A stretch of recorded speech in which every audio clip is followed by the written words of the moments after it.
Fire Radio. Oh, really? Well, Sorry. let's hear it, man. Let's hear it. What, Sean Eagen, man? It's been a little while, buddy. I know this life, man. It's I keep listening to all these episodes, going, damn, it's been a while since talked to Jer. I love your therapy sessions with. I'm doing one later today. Are you? I am. Yeah. I need that. And believe it or not, I title it therapy, but it actually is therapy for me. Yeah, it's cheap too. It's You don't have super to, cheap. You don't have to pay. You don't have to pay any copays. That is very true, and and I don't have to file it through insurance either. So it's No it's record good. of it. But he's Chris Shimmick. He's a character, man, and I found him literally by chance, like scrolling the internet, and I found this guy putting out content. I go, "What's this guy all about?" And at first, I was like, "Man, he's super quirky," and he is. He's a weirdo, but I love everything in that sense that he's a weirdo. But his thing is conversation, and it works. Like, there's not many guys that I can talk to, and we talk superficially on the podcast. I mean, we talk about some good stuff. We have a lot of laughs, but you think about that. It's like, how many people in your life do you truly have that you can talk to and be open and honest about yourself, right? Not many. Not many. No, it's a good person to have. So much of you said it the other day in the episode I was listening to. Acquaintances versus friends. Like I got a lot of buddies, but I know a lot of people, right? Yeah, a lot of dudes you want to go deep with. You know what I mean? No doubt. And I think and as we get older, it's even harder and harder, right? Because, we get so focused, so busy, career oriented, family oriented that you forget about that self-care on the back end of like, who's your buddy? Who's the guy that you could have a glass of brown liquor or a beer with, have a cigar with, but like get deeper than just a superficial conversation, right? Yeah. We're just talking about whatever we're doing or constantly, we're not talking about work. I don't know what to talk to you about. You know what I mean? Right? Like, yeah. And there's so much more to life. And like, that's what's funny about it on those episodes. And you just hit on that is we rarely talk firefighting on that. And that's what I kind of enjoy. And I get a lot of feedback from people about the reach of those episodes and like what just a simple conversation and two guys having a back and forth, what that does for people. I think it's great, man. I think more people need to find somebody that allows that to happen, Yeah. And, you said it also was, the older you get, the smaller your circle gets. And it's like the nickel and the dime, right? Like the smaller my circle, the more valuable it becomes, which is. Yeah, I love that. That's cool. I stole that off the internet. I didn't make that one up, but I just run with it, man. I didn't know. I've never heard that before. It's gonna be on a t-shirt soon, Shawnee. Yeah. Probably, right? Absolutely, bro. I love that. That's really good.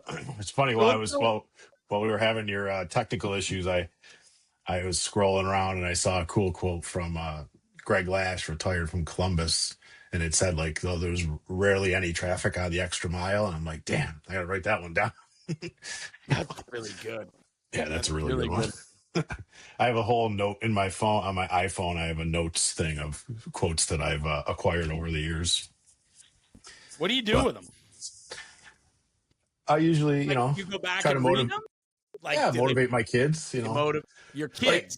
No, I'm just joking. But, they always, so it's funny, right? Whenever you're in a situation at work and life, whatever, and I'm like, you know what? I remember Jeremy shared this quote with me one time. I just scroll back through and, the first one I ever put in there was from my buddy Bob Dumo, retired out of city of Rochester. And it was a lot of people want to wear the armor, but most aren't fans of the joust, like super cool, right? Like, so I said, I got to keep track of this stuff. There's just too much, So yeah, I just have them in there if I ever need them for, I don't know if I'll ever become one of those like IG people that shares motivational quotes and reels or not, but I got fucking hundreds of them now. So I never saw value in any of it until I started doing this.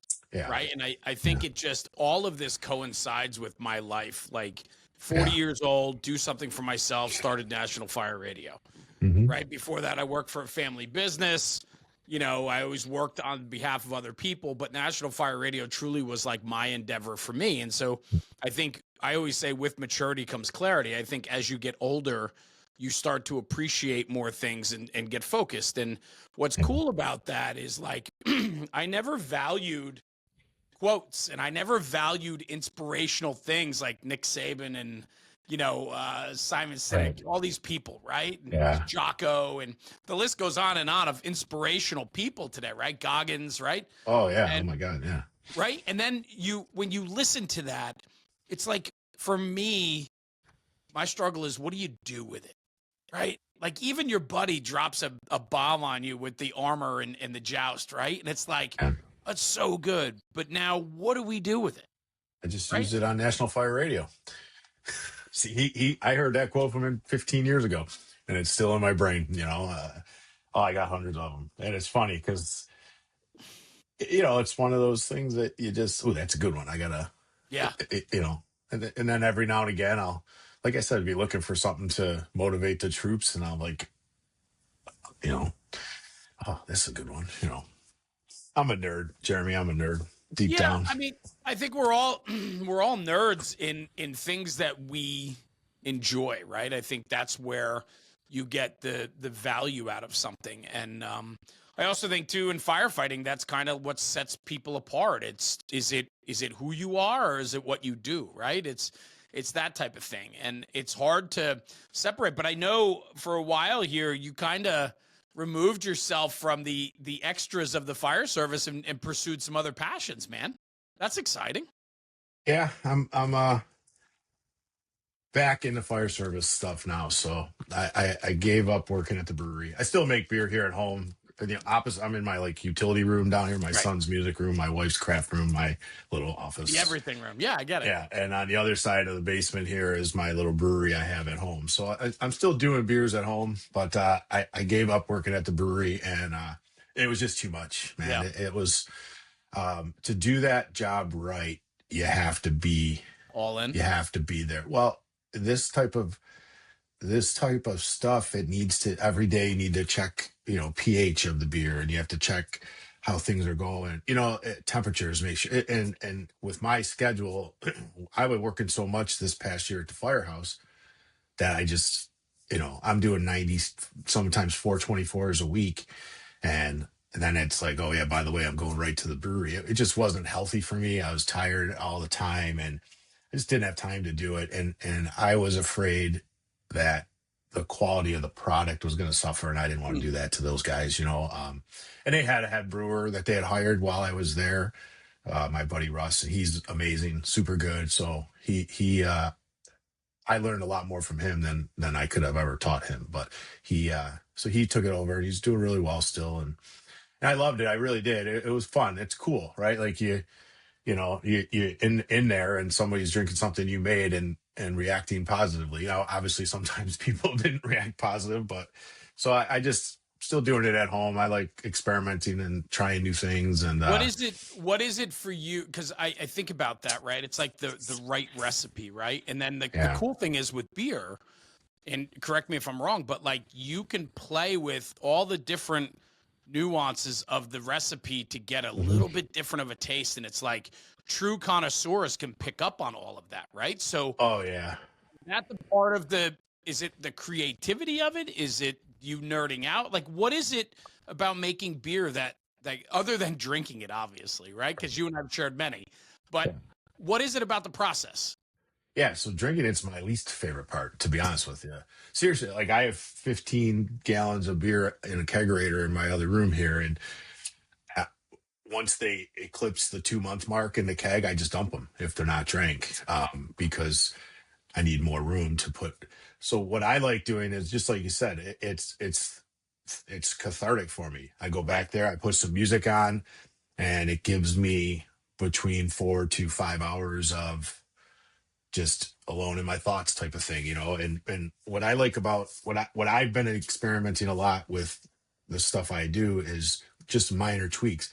So the way you create your water profile. So like water's 95% of beer, right? And I have a 55-gallon drum of reverse osmosis water back there that it comes through, it goes through the filter. So I'm starting with like a blank slate of water, and I'll add salts like gypsum or calcium chloride or some Epsom salt or whatever to create a water profile, and that affects everything in terms of mouthfeel, in terms of crispiness, in terms of how you can build water profiles that enhance the maltiness versus the hops. It's really fun. And so what I do is I'll make the recipe one time. Like say for example, I was tomorrow or later today, I'm going to make this like a Christmas IPA that I really like to try.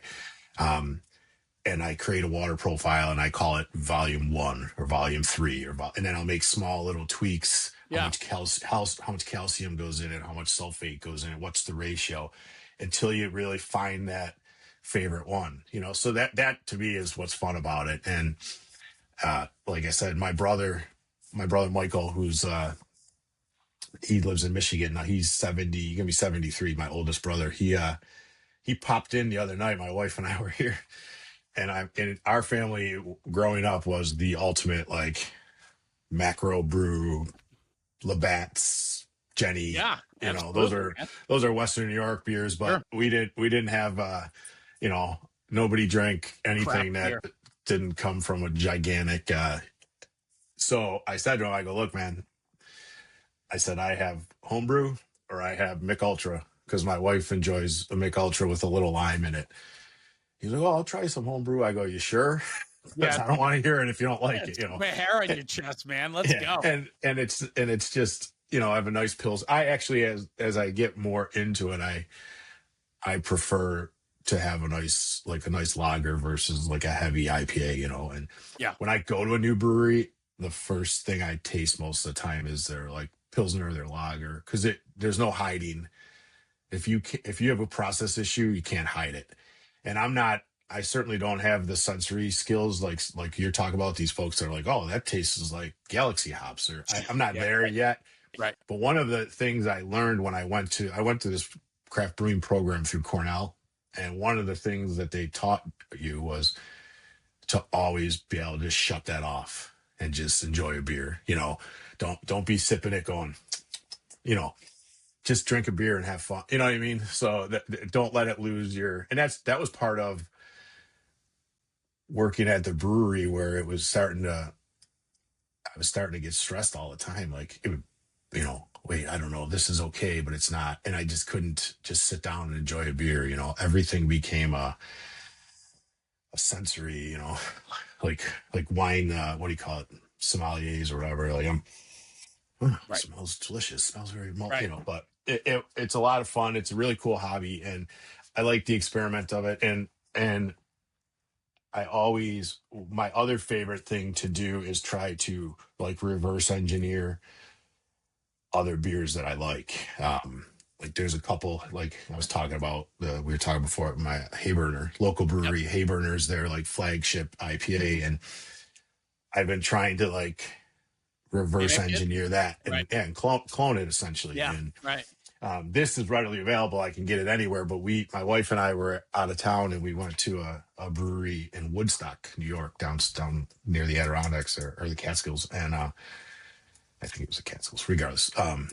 And we went to Woodstock Brewing Company and they had a beer that was out of this world. Now they don't distribute, and it's 5.5 hours from here. So I researched it and I tried to break it down and make it. And, was it exactly the same? Probably not.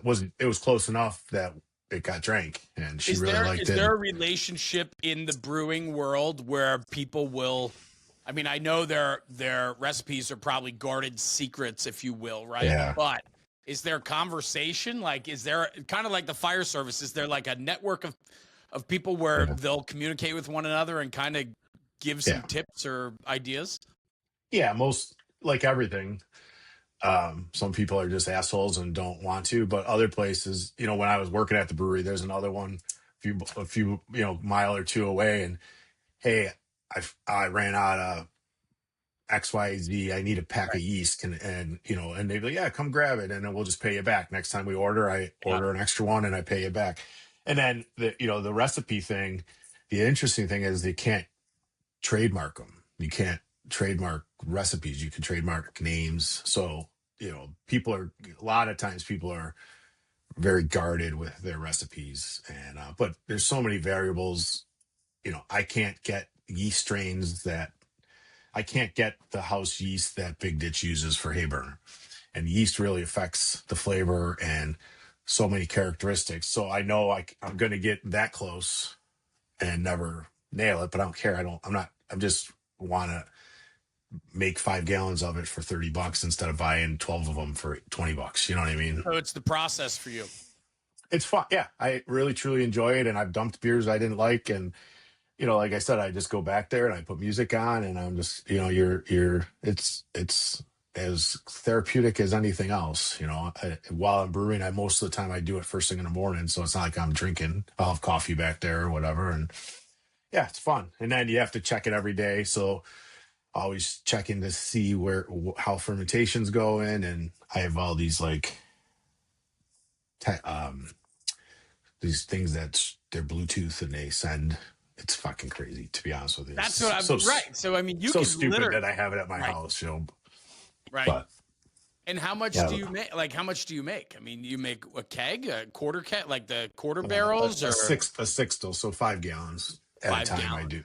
Yeah. So those like the Coke, the soda kegs that you'd see so they're 1/6 of a keg. So yeah. Most of the time I do that. You give it away?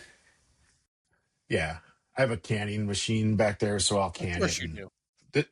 This time of year, it's great because I'll can up 6 or 12 or whatever. We'll go into your house for the holidays, and I just I got labels made with my logo and stuff. That's awesome. I love that. Well, I'm expecting at least I'm expecting a 6-pack then. All right.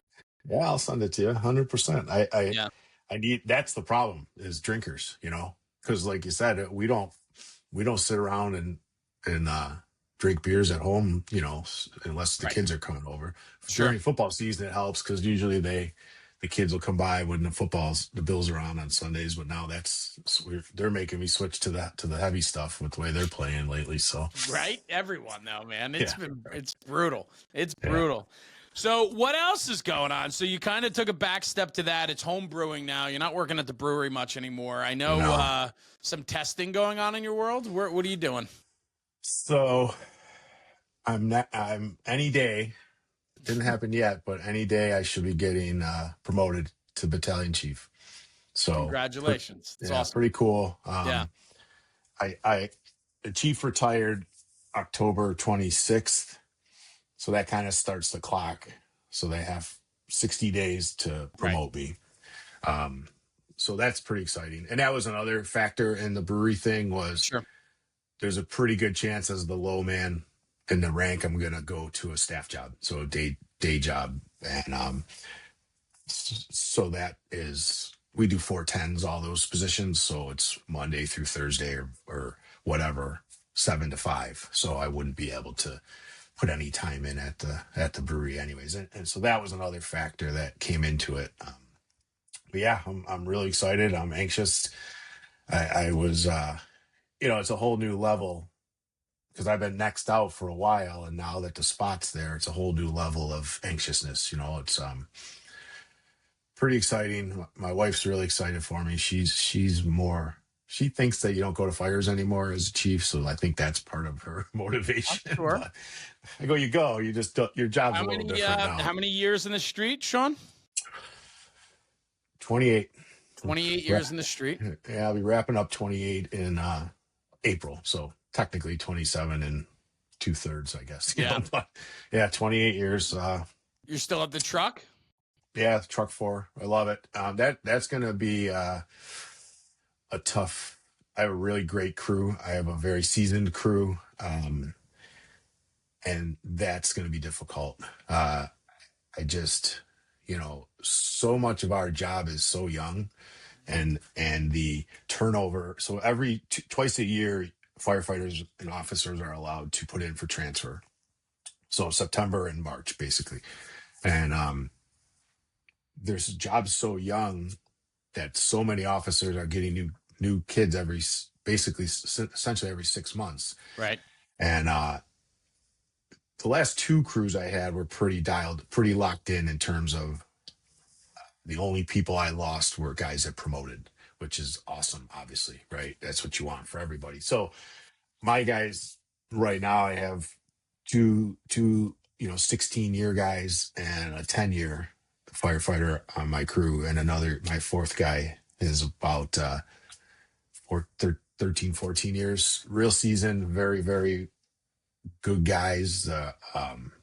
And I'm really going to miss working with them, which is what you hope for. But I just hope whoever my replacement is does them right, and I'm sure they will. You go to a house like ours, and it's a busy house. It's not all fires, but it's You're not running. unheard of. Yeah. 15, 20 runs a shift, and the engine in our house is even busier. Like I believe the other night they hit their like 4,000th run for the year, the engine. So um, but we go to a lot of fires because there's only 9 trucks in our city, and we send 3 to every. So we send three trucks to each fire, each Right. working fire, and so by default you're going to go to more fires on a truck than on some of the engines. But so we catch a lot of work, and it's just a cool neighborhood too. Next time you're out this way, we'll have to give you a little tour. Yeah. So I would the love it. west side is a true melting pot. It's very, like, the Elmwood Village is the entertainment area, and that's a block away this way. And then when you go further lower west side, the river's right there. And so you have a really, really diverse neighborhoods, amazing restaurants, cool businesses. The building construction's out of this world. You're hitting everything there, Everything. everything. Massive, massive wood frame houses. you know, all these type 3 buildings are floating around still. And then there's, like, every Main Street USA, there's buildings that they're retrofitting. So there's a big old building right on Elmwood Avenue, old type 3, that they basically just left the facade up, Right. and they're rebuilding it, turning it, modernizing it.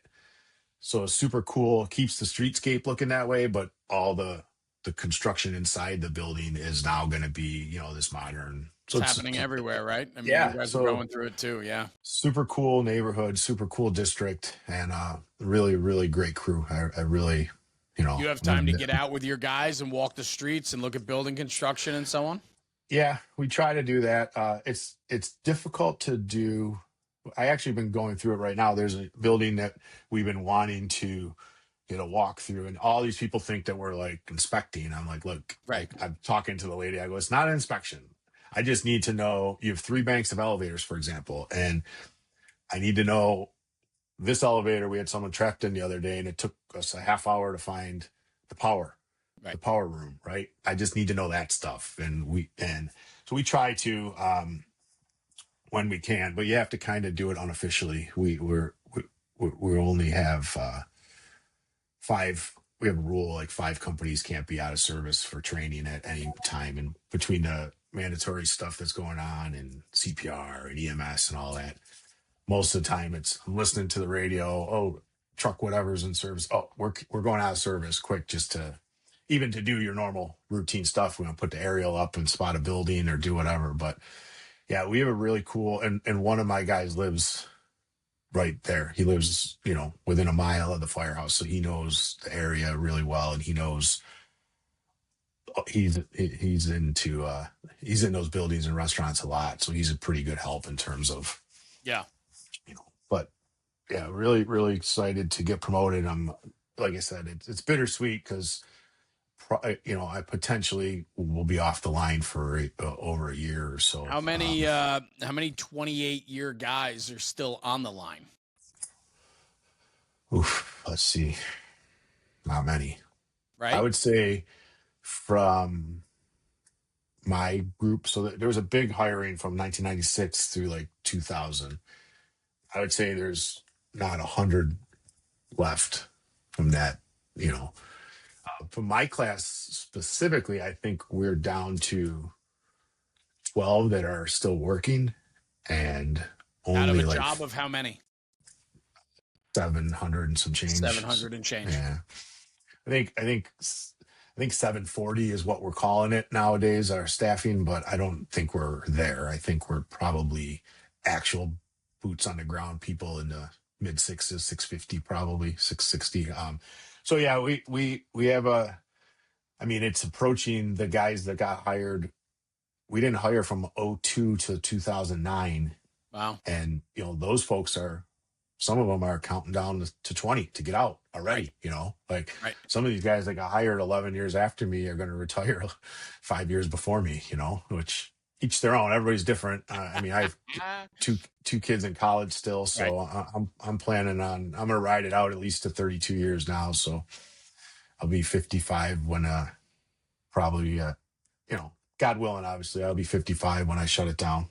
Does the move excite you? Are you looking at new opportunities? I mean, I know you love where you are and you're surrounded by great guys and a great company, but at 28 years in for you, do you still find a little bit of excitement in a change in your career of what's possibly next for you? Yeah, I definitely I definitely do. And that's part of it too. If I go to a staff job, it's probably going to be the training division, Yeah. which is perfect for me. I'll Yeah, love you it. love that. Yeah. We have our municipal training officer for the city now is doing really good things. She's pushing to increase our training, increase our credentialing us, and I'm all in on that. And I'm really excited if that's the way it plays out, that I end up at training, which is, like I said, it seems likely. It'll be really good. So Is it the church. is it Go ahead. training to check the boxes, or is it building out a training program that pushes your people to gain more insight and skills at the job?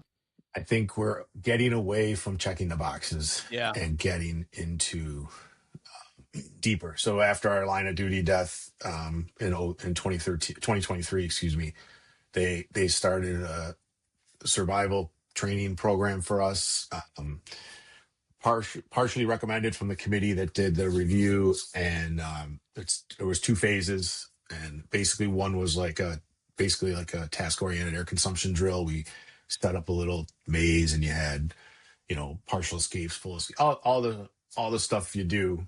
And then phase two of that is going on now, and we're getting new bailout systems. So in New York State, it's mandatory that they issue pocket bailouts to all firefighters. Well, I don't know if they have to be pocket, but Right. each of us has one that goes in our pants pocket.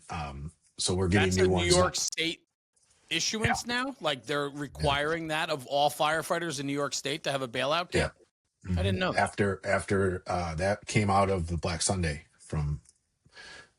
fire. And Yeah, I know. I mean, I've done work with Joey D over the years, the foundation that gives away bailout kits and so on, and it's a great organization. In fact, just this past weekend was their conference out in Long Island, but I didn't know that it was required. I didn't know that. I'm almost positive. I know maybe it's all career. I don't know if it's just if it's Yeah, I want to look into that because I don't know. Because if it was not required, my city would not give them to us. Let's put it that way. Because they're very expensive, and we're on our we're on our third iteration of them. So we first got them. We had the ones that were built into the SCBA's, right, and those were really cumbersome and uncomfortable. Like no shade on Scott, they were doing what they had to do, but they were so bulky and uncomfortable. And then they were webbing. So then we switched to the RIT system that we have now, which was rope, lot easier to deploy, a lot easier to activate the descent device. And the newer one that we're getting is even easier because it's not mechanical. I don't have it yet. I wasn't issued it yet, so I'm not even sure what it's called. But yeah, gotcha. So we've been doing that a lot. Do you guys do in-house R&D on that? Like, do you guys put it through the paces at the academy? You got a committee or whatever, a group of guys that test different ones, and this is the one we want to go with, that type of thing? I believe we did that with the bailouts, but we certainly do that with turnout gear. When we purchased new SCBAs a few years ago, they had 5 companies wearing, the Dragger, the MSA, the Scott, and I forget what the other one was, but right. It doesn't matter. So they would have companies that, engines doing it, trucks doing it, our rescue goes to every fire. So it's a no brainer to have them test out the new equipment. In fact, they were doing turnout gear. They're always evolving with the gear, which is awesome. Like I got to give kudos to the city and to the folks that are pushing that. They're not just give me the cheapest shit you can get us. Right. So we had, we've been wearing Lion for a long time. We had Morning Pride, I mean Lion, and I'm really happy with the Lion gear that we have. And now I believe Firedex just won the bid, so now they're going to be starting to issue Firedex gear. Which, but yeah, so they'll give a dozen or 2 dozen people test sets, and they Right. just wear them and Yep. fill out these feedback forms. I've done it a couple times, and it's great. You get to really say what you like what you don't like, and whether they take that to heart or not. I like to think they do. Well, if they're going through the paces of putting it out and field testing and letting their people get on board, right? It would be foolish not to take back any insights or Yeah. information gained out in the field. And you want like ownership, and you want Yeah. people to sign on to something. Give them the opportunity to be a part of the process, right? Yeah, and I believe, and I know, like I said, it's happening now. It didn't always, listen, it's a big city, even though we're not that big a city, but it all boils down to money, and Right. everything over X dollars goes out to bid. And if National Fire Radio turnout gear has the lowest bid, most of the time they're going to get it with it. Yeah, I don't think we're getting into that market anytime soon, but I appreciate that. And I'm certainly not going to be a low bidder. I can tell you that. But Just from what I know about you, you're going to be the Cadillac of turnout come gear. on, get out of here.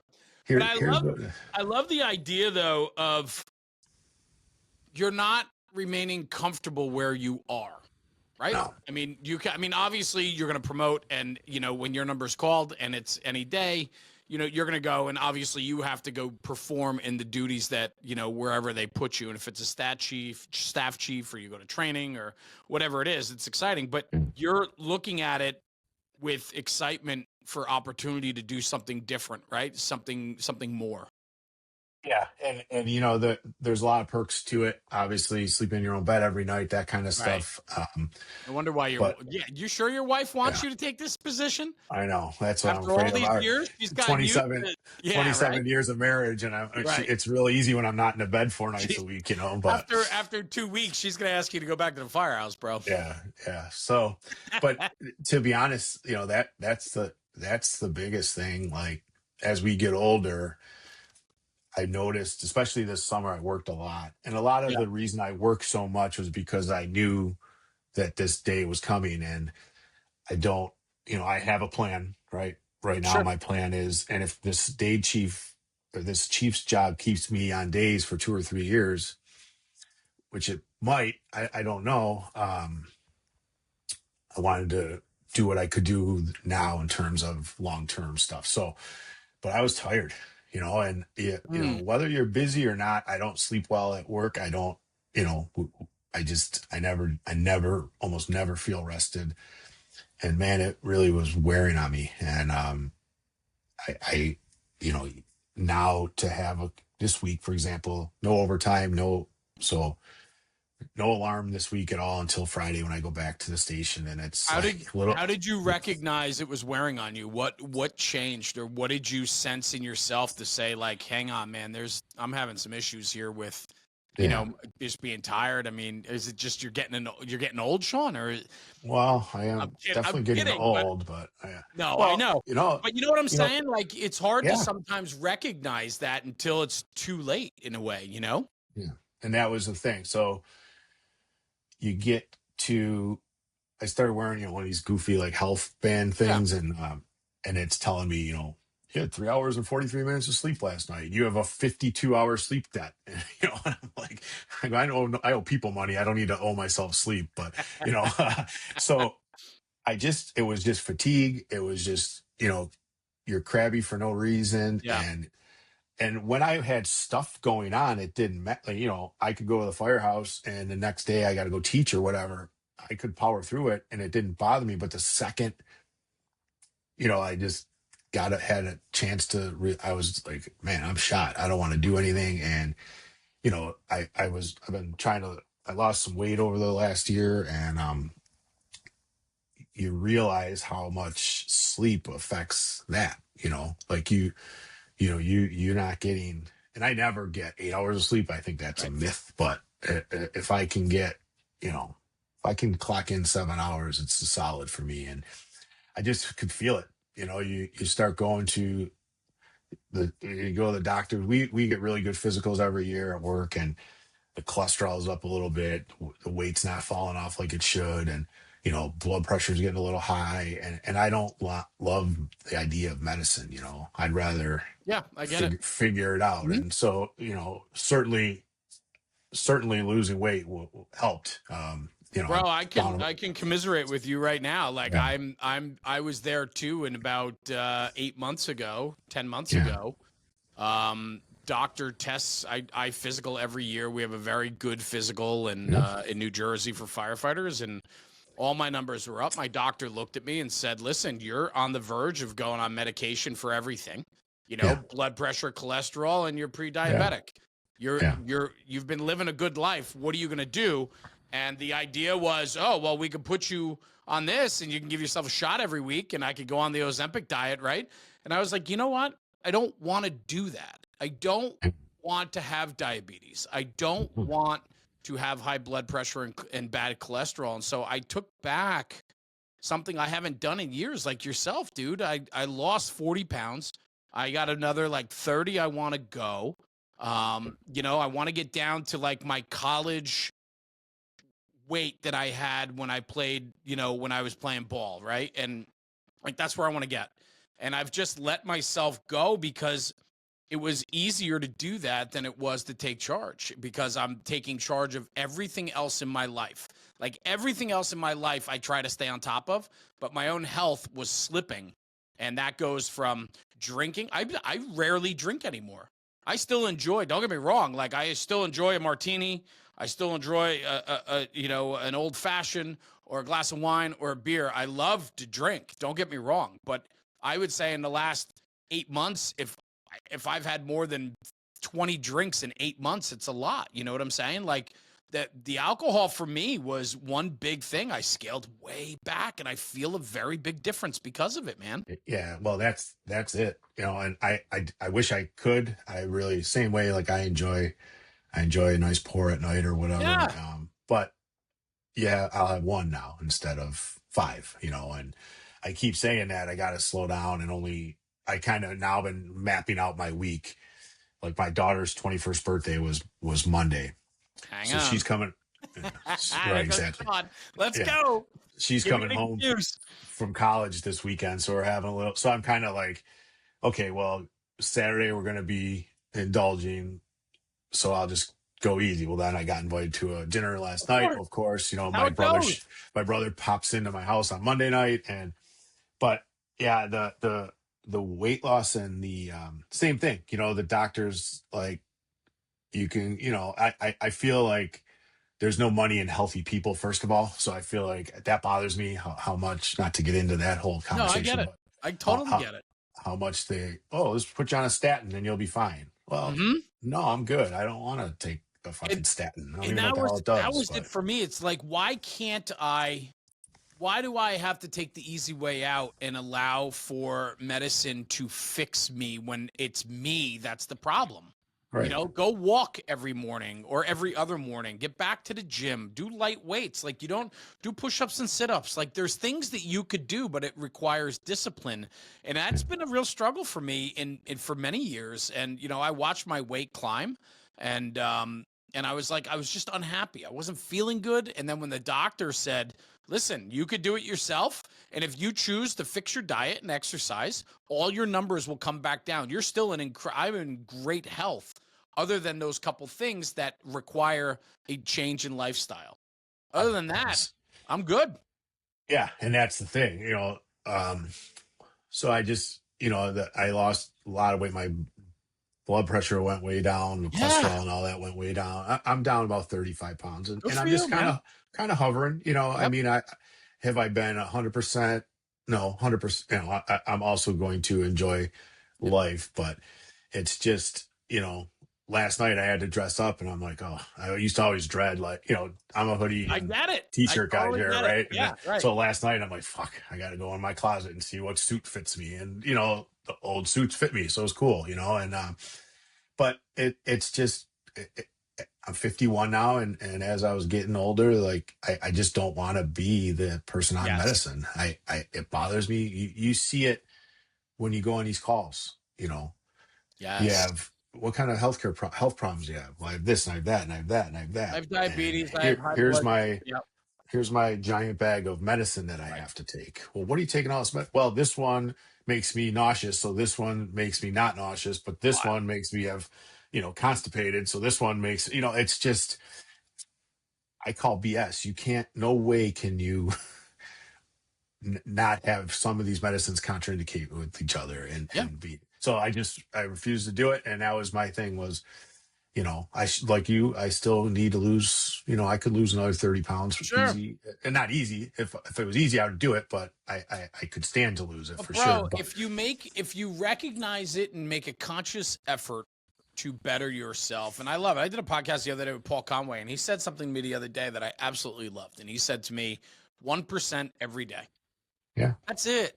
Like yeah, as long as you're conscious of it. Now, when you go to get lunch today, get a salad instead of an Italian hero, right? Like make better choices. Like you're gonna have pizza, have 2 slices, don't eat 4. You know what I right. mean? It's like it's that type of stuff, and Yeah. that's what I've done to really bring things back in line. And I'll be honest with you, the reward is just feeling better. I feel so much better. I look better. I feel better. You know? It's the, I'm not hungry, I'm bored, right? At night when you're Yeah, sitting there and right, right. oh, what do we got in the pantry? We Yeah. don't need that. You Like, want stop, anything, you know? babe? It's like my excuse Or- to eat something myself. I'm like, you yeah. want anything, hun? I'll yell from the kitchen, right? And she's I've like, been trying no. to, yeah, I've been trying to do All the, right. you know, doing the intermittent fasting a little bit, Sure. and not hardcore. Like if so, you know, me and you have a breakfast appointment, I'm gonna have breakfast. You know what I mean? Yeah. Again, it's everything in moderation, and but when I 20 years ago when I lost like 60, 70 pounds, it was easy because I was fucking 30 years old, you know. Were It you was, always the bigger guy? Like I was always a bigger guy. I oh mean, yeah, even when I played competitive lacrosse, I mean, I got recruited to play Division 1 ball. And even yeah, when I was in the best shape of my life, I was 240, yeah, 238, 240, and I carried weight on me, but I was in the best physical condition of my life.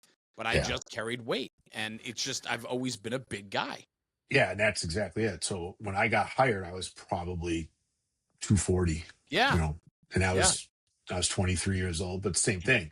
I I was living the 23-year-old lifestyle, three Yeah. nights a week at the bar, three, Yep. you know, 100%. and eating whatever. Every time you went to a bar, you had to go get food after. And then one day it was like '06. I got an award. We made a grab. Me and a couple guys made a grab, and we got an award. And you know, I'm in the photo with he was a captain at the time, but he's, you know, Marine, like squared away, and this other guy and I'm like, it looks like I ate these fucking guys. Like, so I kind of motivated me, and I got down to, you know, like 225, 230 ish. And, but same thing. Then I'm like, oh, okay, I'm here, I'm done. And then slowly but surely, all of a sudden, well, there goes that, and there goes that, and there goes that. And, but yeah, it's easy to slip, but it's also not that hard, you know. Now when I'm hungry, I eat. I try to make good choices. I've been cooking a lot. I actually bought like a Pit Boss smoker because I need one more freaking thing to occupy my time. But so I've been cooking a lot, You and can just hook up a Bluetooth sensor to it. It seems to be your way. I got one. So, but I saw uh, it coming. but you know, it's fun, and you know, my wife works. It's just my wife and my oldest son. He moved back home to save some money up to Sure. buy a house, and he works remote, so it's just it's fun to experiment and cook. And so I'm smoking the wings for the Bills games instead of ordering them, and probably not saving any money, to be honest with you, because they're, everything costs so much. But it's cool, and you can kind of control. You learn about the different sauces and rubs and that kind of Sure. stuff, so you can make them without how to taste good without loading them with sugar, and it's neat. It's a whole new obsession of mine, Well, unfortunately. it makes sense, right? I mean, we talked about beer. We opened with beer and talking about Yeah, how in depth you got with that and the nuances of creating craft beer. And now yeah, you're taking, and you've always been that way about the fire service. I mean, you've always been. We met through training and and your love of the job and teaching and educating, and you go all in on that. And now you have a smoker. Like, it makes sense. But the cool thing is like you control the beer making, you control your fire service career, you can control your health and who you yeah, are. yeah. And again, it's the older you get, not that we're old men, but We're you getting know, there, bro. Like, yeah, you're and gonna it's retire in a couple of years. You're getting yeah, old. yeah, and it just, you don't bounce back like you used to. Right. And so we rescued a puppy a couple months ago. We got a new Nice. puppy, so she wants to go on walks. Our old dog was 13, so he Laying didn't give a around. shit. He would go Yeah. out, go to the bathroom, come Right, back right. in. Yep. This dog's high energy, so we're half-hour walk every day with her. So that's, now that the weather's changing, it's a little bit, but it's just like you said, you get out there and throw a cup of coffee in a travel mug and go for a Yeah. walk with the dog. And What your job, right? You said it's trended younger. You got a lot of young guys on the line there, right? And you said yeah, there's not many of the 28 plus year guys left. no, What about conditioning on the fire ground? Are you like, that's what I've noticed for myself. Another one that I was like, damn it, these kids are fast and you know, they're in good shape. And it's like, man, I got to pick up my game, right? That's been another one for me that like I've recognized. It's not that my game is poor by any means, but man, I would love to have that half a step on them. I used to be able to be out in front, and now I'm in the pack, you know?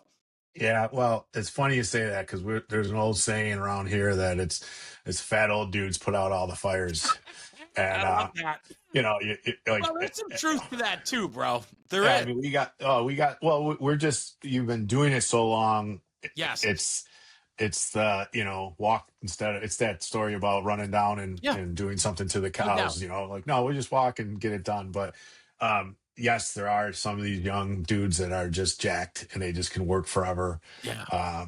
And it drives you to say, you may be able to do whatever, but I'm not going to ever quit. I'm not going to let you Yeah. say, I need to take a break. And in my role, the captain's job is supposed to be supervising, but I'm not going to stand there and watch you work till you throw up and me like a shepherd leaning on But my you're Halligan also bar. a four-man truck, correct? Yeah, So like 100%. Yeah. you have to work. Like you don't Yep. have the luxury of pointing your Yeah. hand light and saying, No. pull that, do this. Like you're Yeah. working too, I don't even carry a hand light. So right? yeah. Yeah. I I mean, don't, that's my point, right? yeah.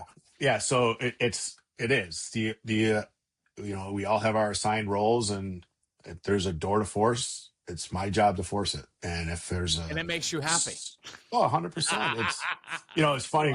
We had a fire a couple weeks ago, and I got a young guy on my job. He's a big dude, played college football, love him, absolutely love him. And it's a kitchen fire in this apartment, and it was one of those deals, these places we go to all the time, and it was a perfect example of the complacency. You're like, oh, we're going to 505 Elmwood again or whatever. And so the engine gets there first, obviously, and kids like, dispatch 37, we got a kitchen fire, send a balance. So we balance out we send 2 and 1 for like smiles and bells.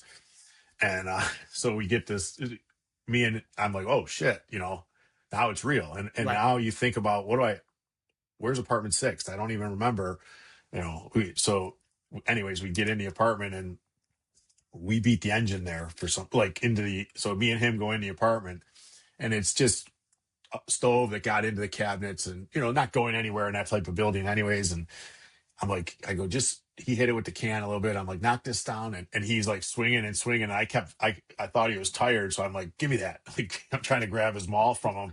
He's like, what? I'm like, give me that. I said, I thought he was tired. And he's like, Right. no, I'm just getting out of the way for the engine. I'm like, damn, but yeah, but it forces you, like my crew is really cool. Most days at 4 o'clock, we go work out together. Good. The two of the guys on my crew are actually older than me, which is almost unheard of anymore. And You got like the senior citizen wagon over there, huh? yeah, Three. yeah, Yeah. but we'll get it done. Well, Yeah, that was. two guys are older than me, and Remember that New York City quote, Bob Gallione, I think his name is, where he was like, we could heart and balls. You got to have yeah, heart and balls. We could teach you everything else. And right, that exactly, that quote to me, and I know I kind of butchered it, and I apologize to all the big buffs out there that know this stuff inside and out. right, That though resonates with me, and I had an interesting conversation because I've witnessed. And I'll go down this road. I don't talk about this often, and I get tremendous pushback when I do, but fuck it, let's go. Some of the best firefighters that I've been to fires with, guys that know this job inside and out, guys that would do anything and everything to get you home that night. Those guys look like the biggest ragtag group of fellas I've ever gone through hell with and back. yeah. And they're all not dressed in uniform. They're not all cross-country athletes. They're not all CrossFit guys. They don't all have tattoo sleeves and, well-defined mustaches. And you and we've had our own mustaches, sir. But Yeah. you know what I'm saying? Like, there's almost like this uniform that has taken on in the fire service that, like, if you want to be a good firefighter, you have to look like this. You have to be like this. This is who you have to be. And man, I'm telling you, I've watched some of those guys that dressed the part and looked the part bail out on training burns. Mm-hmm. So, Yeah. like, there's something to be said for conditioning. I agree. We just talked about our health. We talked about being in shape, cardio, the importance of good diet, taking care of yourself, all of that. Yes, 100% super important for this job.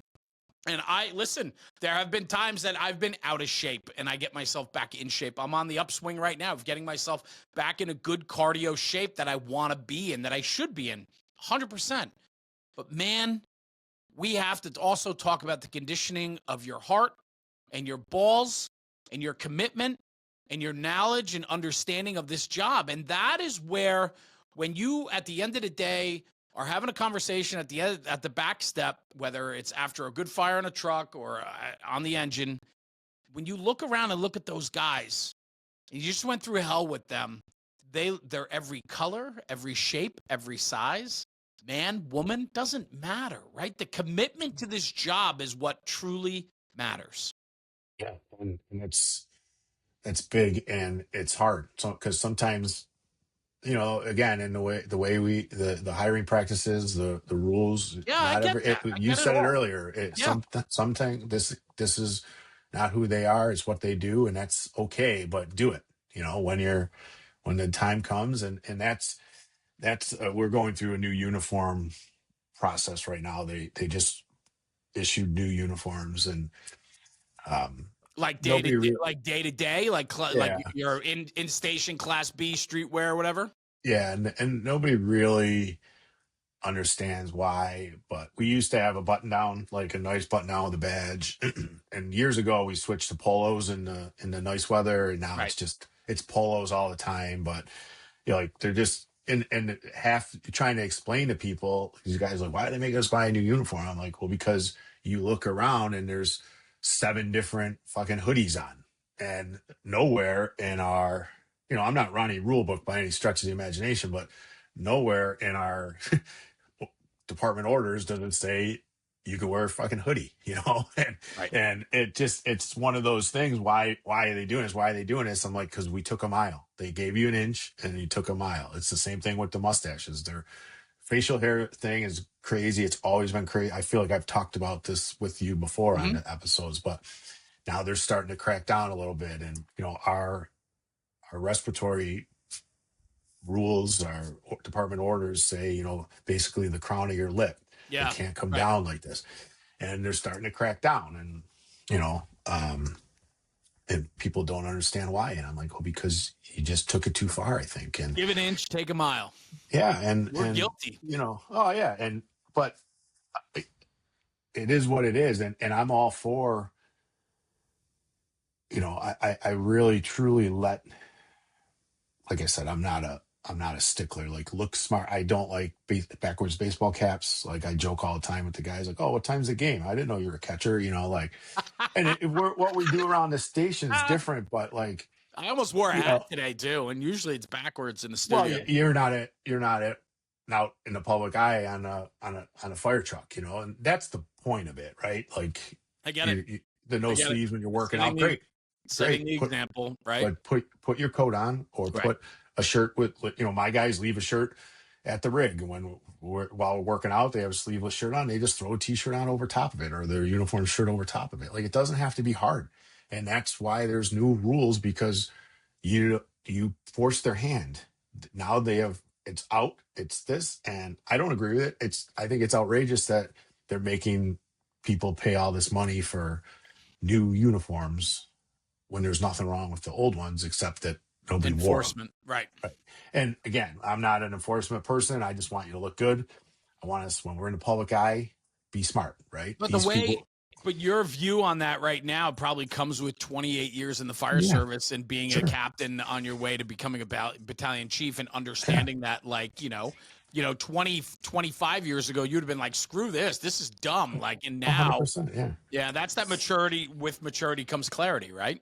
Yeah. It's the Saving Private Ryan thing. Like, oh, Cap, how come you never complain? I do. I just complain up. I don't complain down, Right. like, but you're right. It totally is that. But I also, it's about being smart. Mm, Just we're going through it now. We have we just got a new mayor elected. We got our contract with the city's expired. Our city's financials are in a mess. So, like, everything we can do to have the general public like, oh, those guys look sharp, versus, pink sneakers while we're running the pumps. You know what I mean? Just use your brain. That's all. Just be smart. Because pretty soon we're going to be looking for these folks for support that's when right. they do start contract negotiations and all that other stuff. And you guys in Buffalo have certainly had your share of the public eye over the years, Oh whether God, yeah. whether it's line of duties, or you had the supermarket shooting, right? I mean, you guys have been in the national headlines many Yeah. times over your tenure, right? So, Oh, 100%. yeah, Yeah. That's all coming to a head now, that supermarket I shooting. saw that, right? It's in the what being litigated now or something like that. Yeah. I think the jury selection happened or something, which, Yeah, but yeah, we just had a real nasty fire around the corner from our firehouse 2 weeks ago. The third platoon had it, I think, or the first platoon, sorry. Guy, presumably, I don't know this is fact, but bottom line is, a young mother and her 4-day-old baby were killed in his fire. jeez, All signs point to it being intentionally set. And the only so truck 4 was first in there. It's literally a block and a half away, or a couple blocks away, and just a general haze. You know, something's maybe something's burning somewhere, maybe. And this goes back to the door being closed, and so the guys are scanning with the tick, and oh well, we do have a heat signature, so they sent for the full assignment to come, and they found finally in the back room. They get to the back bedroom while they're searching. They open the door, and there's 2 victims in there. Get them out, man and woman, boyfriend, girlfriend, whatever. And the guy was alive, the woman was gone. Obvious, they said obvious, and then they went later on. They were in there yeah, and discovered, but like, that's all over the news now because of the circumstances of it. This guy, it was horrific. Saturday morning, I think it was a Saturday morning, like 8:15 in the morning. And but yeah, the public eye thing is real, and what's funny is knowing the people I know around the country, how sure, many texts I get or screenshots from Facebook about, like, what the hell is this guy doing? Like, from my job, and it's, I'd prefer they say it to me privately than to put it on the damn internet. But it's true. We have a lot of people that buff our fires, and we don't always look great. You got a And 700-person job. I mean, it's hard right, to police all of that, right? And yeah, and things can happen in a moment too. So there has to yeah, be some grace given, of course, yeah. yeah. But Yeah, everybody's an expert at fires they didn't that's right. fight. You know what I mean? And 100%. and that's the problem. But me, I end up on social media and I try to just stay out of it. Yeah. But then if you drag me in, then now I want to embarrass you. Like now I just want to, because these young guys on the job are just, it's they're just I'm trying to chime in I sometimes, but I find Sean, I would love your opinion on this, is I find today that um guys are much guys are not afraid to tell everybody what they think because there's no repercussions these right, days, right? Like yep, you're not going to get punched in the face these days. yeah, And when you do end up getting punched in the face, it's like, oh my God, I can't believe I got punched in the face. And you're like, how could you not? Like I right, look at like how guys pile on one another. Like it goes from ball busting to being assholes, right? And right. there's that fine line. And I think guys like you and we understand that fine line. It's like it's not defined. It's just it's there, and it's okay here. But as soon as you take it to the next level, now you're an asshole, and it's not ball busting anymore. But I find that the art of that is missing. I think that a lot of people have today, they don't feel any repercussions of what they say or do, and there's a lack of personal accountability, and so I think that's affecting the job every single day.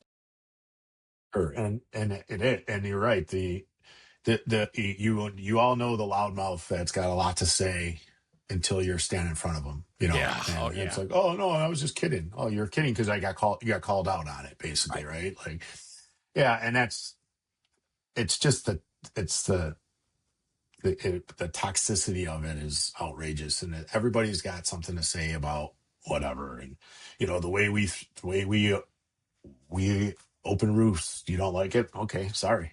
Don't do it. I'm not asking you to do it my way. I'm just telling you that it fucking works, like, or, there's 5,000 different methods of topside ventilation. Some departments, the biggest department in the world doesn't do it. And okay, good for them. We do. And we do because 95% of our buildings are balloon frame, and that's where the heat and smoke end up and Yeah. whatever, and I don't want to fight about it. I don't care. Well, We show up with 30 people. Within 8 minutes, we have 30 people on the fireground to go to work. I get it. If you have seven, God bless you. And of course you can't do it. And I'm not going to criticize you because the house burned to the ground when you had six people there. You, this you is know, this is what I struggle is like there's no absolutes, and it's like no, a 3-man engine versus a 4-man engine versus a 6 or 5 or 6-man engine. Like these are yeah, night and day strategy and tactics that can't be argued in the same breath. One thing right, that is a constant, I guess, is that the same jobs need to be done whether you have 2 people or 10 yeah, people, right? And 100%. And that's the nuance of understanding this job. And I think this is where people struggle is like they don't get outside of their zip code. They have no comprehension of what the American fire service looks like. They only know the fire service right in front of them. and that's facts, Jeremy. Book it. But I was the same way. I remember the first time I did FTIC, I actually said, like, I'm from like a medium sized department in Buffalo, but like we're like a medium sized department, and somebody came up to me after, like, medium. Like, what are Dude. you, fucking nuts? Yeah. I go, what do you mean? I go, we don't, you're like 700 guys. He goes, yeah, that's not medium. That's huge. I'm like, Yeah. Right. I lived in this bubble, That's and right. it's the only place I've ever been a firefighter. I'm not a volunteer. So to broaden it, when I did start getting out there and teaching with some companies and doing that kind of stuff, I'm like, God damn, how do people do this? How do they, you know, throw ladders? Like, I should never have to throw an extension ladder alone in my job. Right. We can, Right. but shouldn't have to unless the shit hits the fan, And you because there's guys so many do, people. what do you do, Sean? Inside, outside team? So you got 4 in a truck? Yeah. And so you got an inside team and then an outside team. I'm guessing the officer is going inside with one guy, and then the chauffeur and the OV or Yeah. something like that's the outside. Yeah. So we kind of lost the OV position, right? Like it was not lost it, but it was a byproduct of the department becoming so youthful. Is because the OV guy traditionally would be the person riding behind the driver. It used to be our tillerman. That's the position we call him. We still Got it. call him a tillerman, even though we don't have Got any it. tillers. But that lends itself to freelancing a little bit, right? Oh, it's Well, an you're independent position. packing up. Yeah. I'm going to do, and our department got so young that it sort of just kind of disappeared. And Interesting. so we my crew basically, yes, we're first due either we call it the alpha team. So I'm truck four, my team is truck four, and my chauffeur and the tillerman are truck four alpha. Got it. So um their job usually is to find another way in, or we ultimately almost always end up all four of us inside if we're first due. And we have the second due truck is responsible for the outside ventilation or vertical ventilation, as it may be. And you know, some of those crews, if they're good, you don't need four people to go to the roof.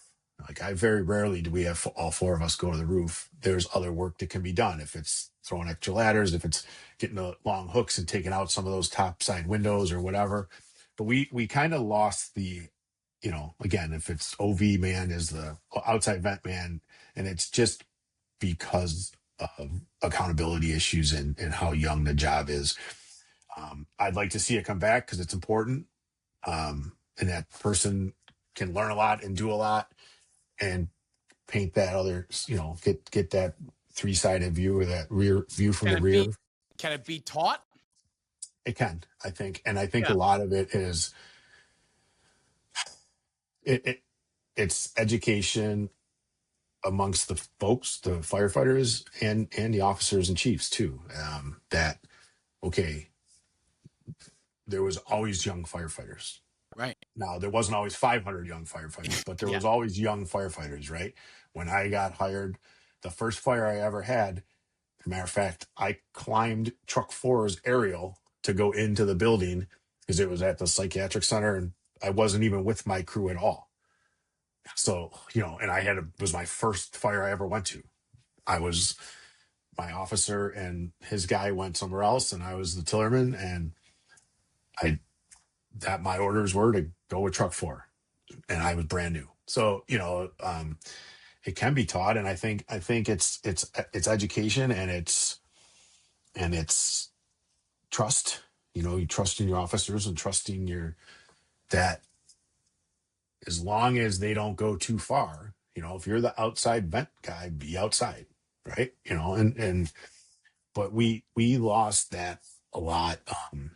We talk about a lot, me and some of the finger quotes old guys, how a guy with the 12-foot hook fighting, trying to break the attic windows. Like, you don't see that anymore. And it's because that position kind of went away and nobody thinks to do it. Nobody taught people anymore. Like, there's nothing funnier than you look like a damn pole vaulter trying to carry a What are 10 or you 12 getting? foot. Are you getting away with not having somebody in that role then on the fireground? Uh, Where's the upside? Where's the upside, right? Or is there a downside to it and we're just dealing with it? Because this is what I find, and I'd love your take on this because I'm glad we're having this conversation, is I find a lot of times we'll just make blanket rules or changes the way we've done things and we find a reason to do it. It's because our job's trending younger and that position's more of an independent position and we've been getting away with not filling that actual role. And so some glass doesn't get broken, or maybe we don't get the report from the rear as quick as we wanted, or, shit like that. That's part of that job. It's like we're compensating for it, right? yeah. So it didn't go away officially. I Yeah. think it just kind of slowly Morphed. went away. Yeah, Yeah. it did. Yeah. And there's been a renewed emphasis going on with this survival training on doing a good 360 and getting that view from we do three side, we don't do ABC. So Sure. the three sided view, the rear view of the building, that's been a renewed emphasis in training going through. There's been a renewed emphasis on building construction because so many buildings in our city and every city we pull up and you're like, is that type 2? Is that type Yeah. 3? Is that type 4? Or is it a mix? So I think in training, um, unofficially, I would. It's I don't know how to say this, but I think with training, it could come back, and it would come back with conversations with. I've done it. What my crew does, my alpha team, if they don't get orders from me, like in terms of, hey, get to the rear and do whatever, they will. If I went in through the side door, they would try to get in the front door, and they would get floor above or whatever, unless either the chief gives them different orders, or because we run with a battalion chief in our house, so the chief's there basically at the same time as us all the time. So, Yeah. but sometimes those are the orders. Hey, go grab a long hook and take out those attic Do windows. you let me ask this, and I just kind of want to paint a picture and understand for myself. So first due truck, your two crews are typically entry and search. And then Yep. your second due truck is going topside and probably ground ladders and vent, Mhm. like outside vent, windows, horizontal vent. Yeah. If depending where they're coming from, because we're venting on the inside too, as long as the line's Sure. in place. But Right, yeah, right, right. so if they're out there, the second due truck, once they're set up and ready to go, their first priority is the roof. And we don't always open the roof, obviously. There was a renewed emphasis on that the last several years. So get up, get ready to go. And then while you're, person 3 and person 4 that might not be on the roof yet, now, I can tell from their flashlights or from the smoke that they're making a push into this room. Let's take out this window for them, make it a little. So yeah, the first due truck is generally inside. First team's gonna find a fire, search, force some doors, do whatever. The alpha team's gonna pick up from, like I said, almost do recon and get floor above, or get to the other side and try to try to help get the line in place, continue searching. And we have the rescue that comes to every fire too, and their generally priority is they try to get to the attic first or get to the floor above Sure. first. They're truly recon and search the rescue until we need them to do something else, right? Got it. They're our utility Yeah, they players, and fit in. Right. sometimes they end up on the line. Sometimes there's just not a lot for them to do at fires, because they're not every fire is a huge all hands type of fire, and then yeah, the third due truck is our RIT team. It's a fast team. So their job is that's another thing that's ever evolving, because some chiefs very much just want the fast team to stand fast, and versus others will have you do utilities. All of them, the fast team will throw ladders for egress and whatnot. But Right. um, it's all about education, and it's all about continuing to deliver a consistent message, right? Like Yes. sometimes each of our platoons operates like they're their own fire department, and that's just because of the chief's philosophy or the company officer's philosophy. And we don't have any finger quote slow houses anymore, right? We have slower houses, but we were a while back, we were doing South Buffalo was always typically the slower area, but there was a stretch a few months back where the last 6 jobs were in South Buffalo. So there's nowhere that you're going and doing nothing with anymore. I mean, there's the truck in the outskirts of the city is not going to as much as the truck in the middle of the city, obviously, but so there's a lot of opportunity for people to get experience quicker than there was when we had 12 trucks, like when I Yeah. got hired. The one thing that I find is like consistency in the message and consistency in the expectations. And when you're, I, this is just me personally, is like when the message changes based upon what day you work or what Right. volunteer firehouse you report to, and there's Yeah. not consistency in the expectations of your position, your riding position, delivery of services.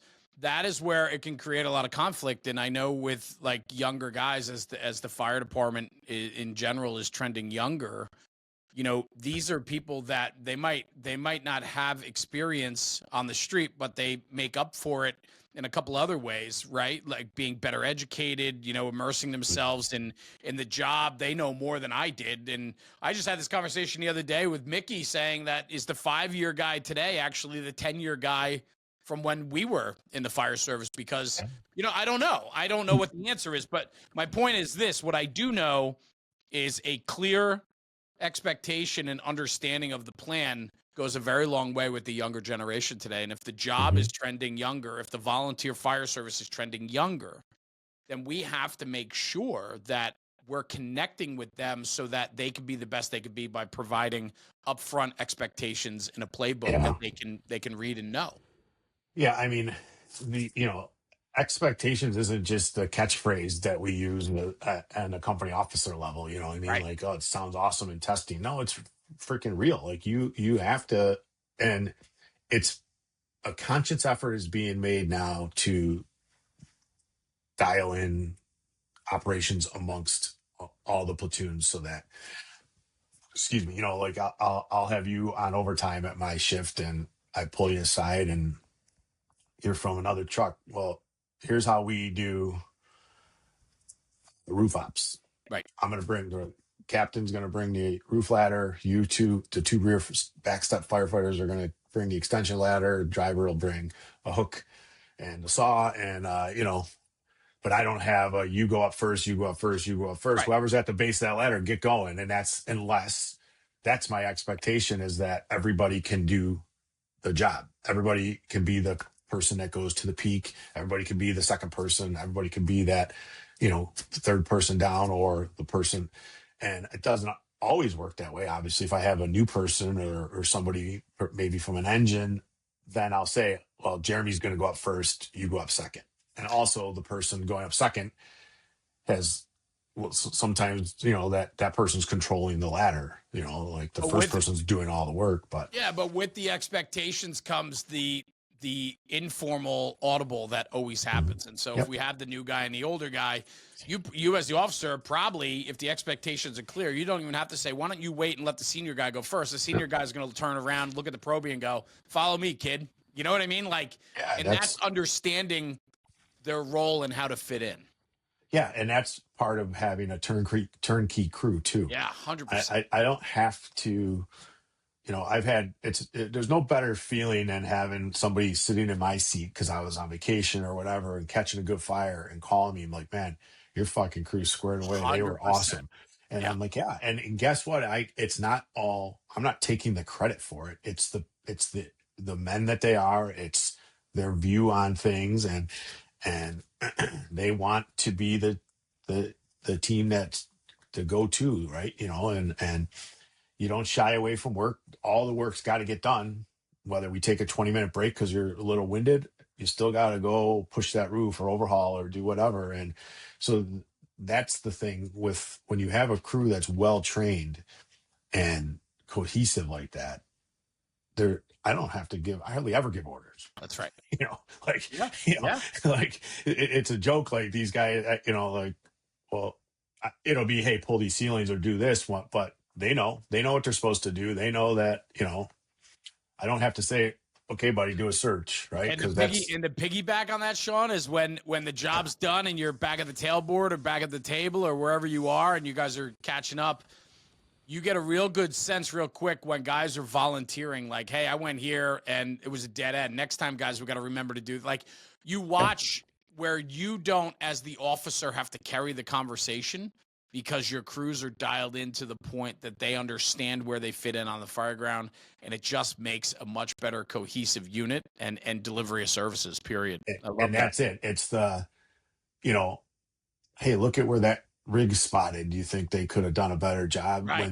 When they're spurring that conversation and not me, it's pretty awesome. They're learning something. This is good. Yeah, and again, I'm not taking the credit. Those guys had several captains before me, but yeah, and that's exactly it. Yeah. You it's the cliche teachable moments, but that's what we're sitting on the bumper having our bottle of water, cooling off a little bit, and someone's like, "Oh, look at that! You think that truck should have been like further out in the street or over here. Yeah, and it's a cool conversation, and it's a, you know, why?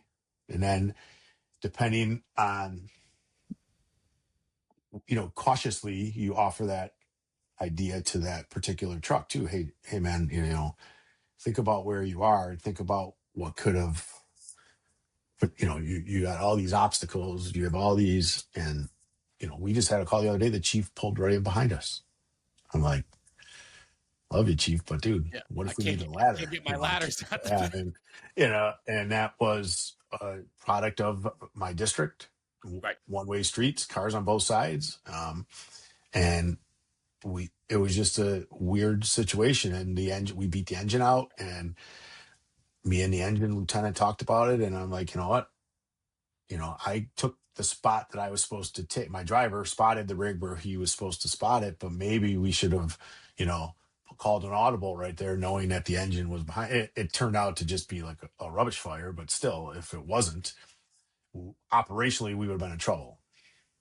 We would have had a lot of, Listen, a lot of oh shits, I get very excited and happy when all of a sudden you see the truck who turns out to be first due take a pause and lets the engine pass entering the Mhm. block, right? It's like Yeah. those moves to me are the chess moves of an experienced person who's not Yeah. blinded by what's in front of them. They're taking in the whole game. It's a game. I always say it's like playing with your toys in the sandbox, understanding positioning, understanding the fire ground, and like understanding that you take an extra 10 seconds to get the truck in the block because you need the engine to get past the building because it's a one way with double parked cars and all this shit. Yeah. And when you recognize that, bro, that's the win. That's the Yeah. win. And in the same vein, the second engine taking a pause and letting the first truck get down the Right. block, because Right.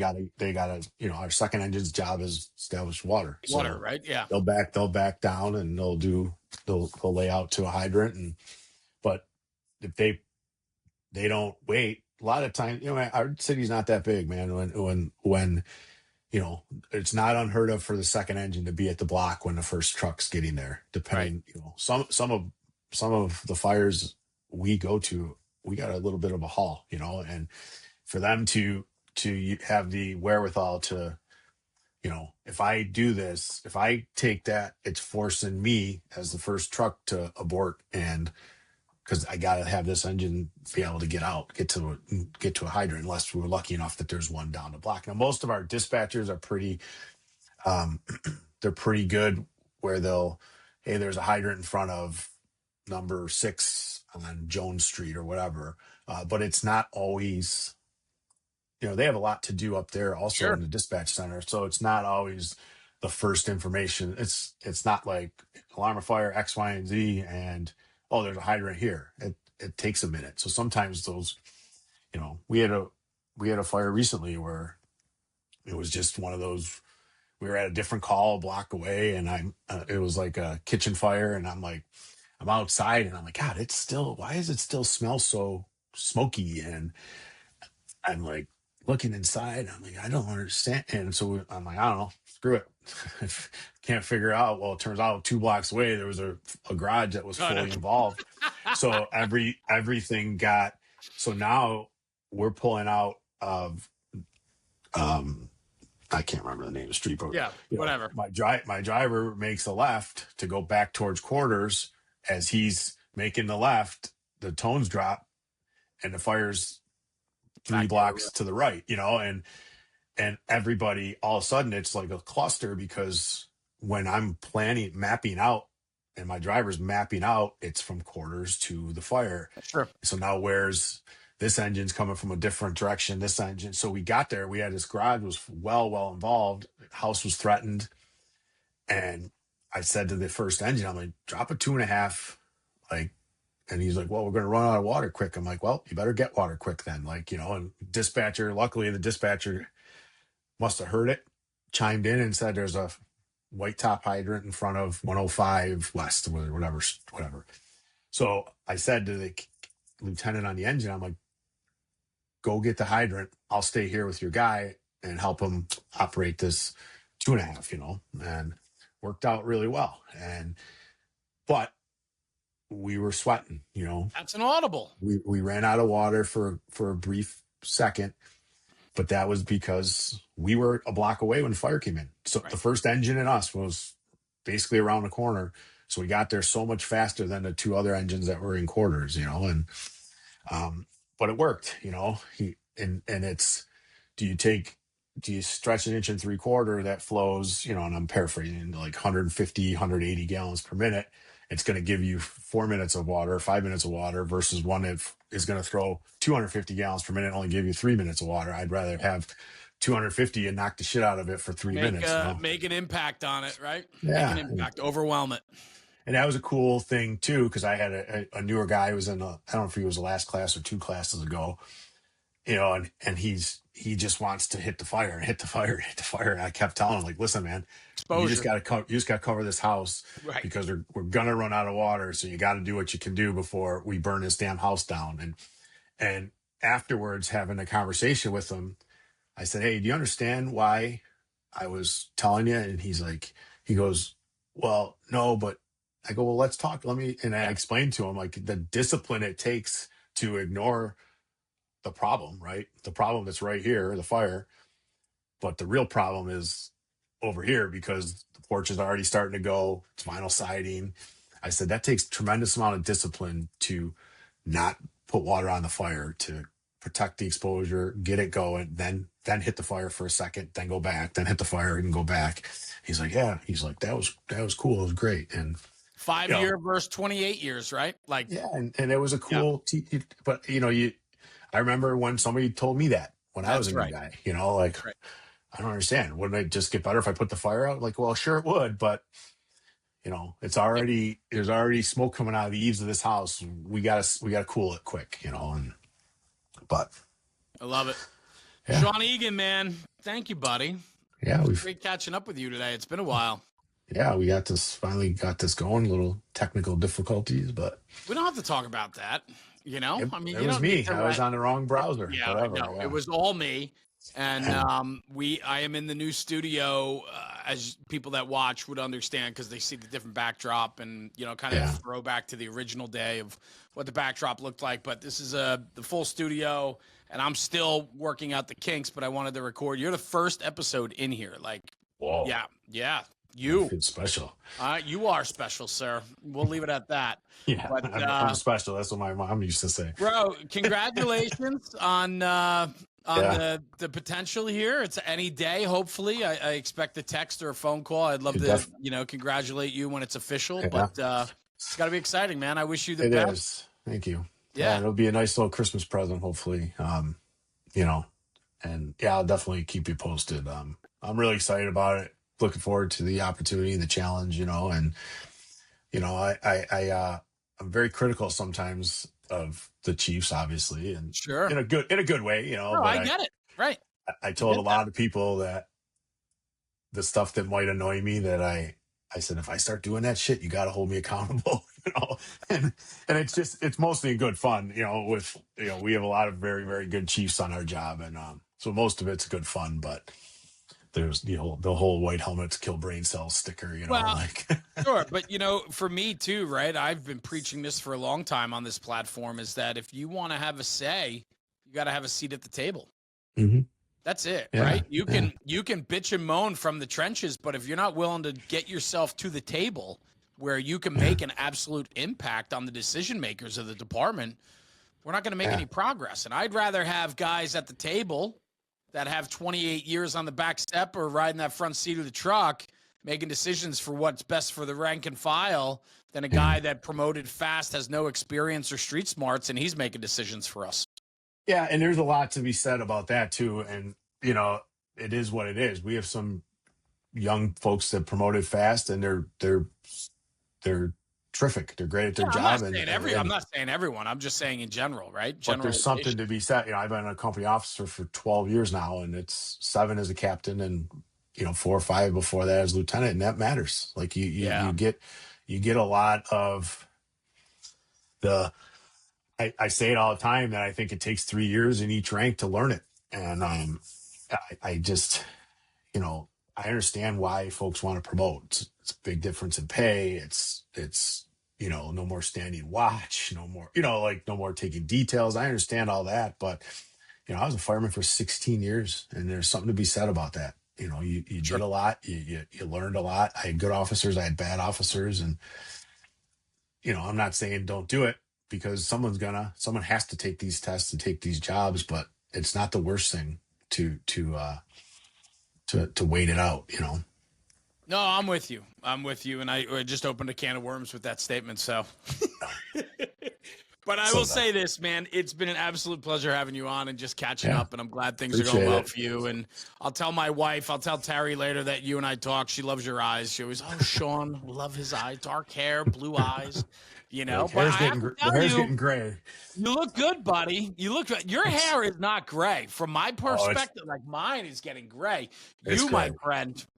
Yeah, I need a It's the haircut to get yellow it. paint in the background. I got my Is haircut that what it yesterday, is? but it's the Yeah. paint in the background that's making me look so pale, and my hair look brown. But Well, yeah, bro, keep doing what you're doing, man. You I you wish we look could have hooked great. up when I was out that way, but it just didn't work. Oh, you stood me up. You didn't even have the decency to tell me you weren't going to be around. I was busy, man. I, I was. It's okay. I know. I Trust felt me. bad. My schedule was happy with you, so don't worry It about seemed it. like But it, and that's why I was yeah, like, he's not going to be upset that we didn't get to go have a coffee. that's But okay. I listen. next Any time. opportunity I have to catch up, I would love it. So don't be Yeah. afraid to reach out next time you're in the area. But bro, Yes, sir. thank you for joining me, Sean Eagen out of Buffalo, New York. Man, been on a couple times now, and you always have a home here, pal. So thank you very much. It was great catching up with you. Thanks, brother. You too. Hang on, don't go anywhere. I'll sign off the podcast. Come right back to you. Guys, thanks for tuning in for another episode of the National Fire Radio Podcast. Like I say at the end of every single episode, take this conversation, take it back to the firehouse and talk about it, because when we're talking about the job, we're making the job better. I'll see you at the next one. Jeremy, National Fire Radio.